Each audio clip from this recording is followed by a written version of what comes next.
பல்வேறு கோரிக்கைகளை வலியுறுத்தி தஞ்சாவூர் ரயில் நிலையத்தில் விவசாயிகள் தற்போது போராட்டத்தில் ஈடுபட்டு வருகின்றனர். அதனை அண்மை செய்தியாக பார்க்கிறோம். விவசாயிகள் பெற்ற கடன் முழுவதையும் தள்ளுபடி செய்ய வேண்டும் என வலியுறுத்தி போராட்டத்தில் ஈடுபட்டு வருகின்றனர். விவரங்களை செய்தியாளர் அருண் வழங்க கேட்கலாம். அருண், விவசாயிகள் என்னென்ன கோரிக்கைகளை வலியுறுத்தி ரயில் மறியல் போராட்டத்தில் ஈடுபட்டு வராங்க?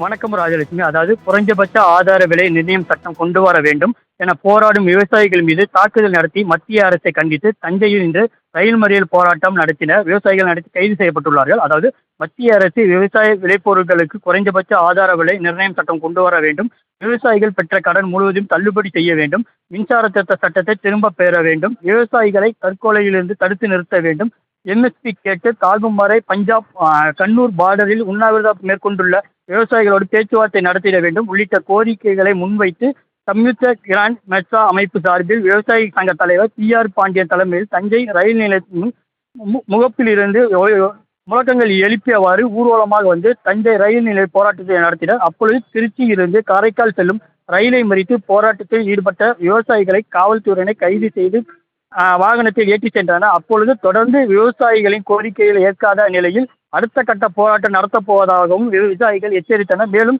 இந்த ரயில் மறியல் போராட்டத்தால் சிறிது நேரம் அங்கு பரபரப்பு என்பது ஏற்பட்டது. ரயிலும் சிறிது நேரம் இருந்து பின்பு தாமதமாகவே புறப்பட்டு சென்றது. ராஜலட்சுமி, விவரங்களை வழங்கியதற்கு நன்றி அருள்.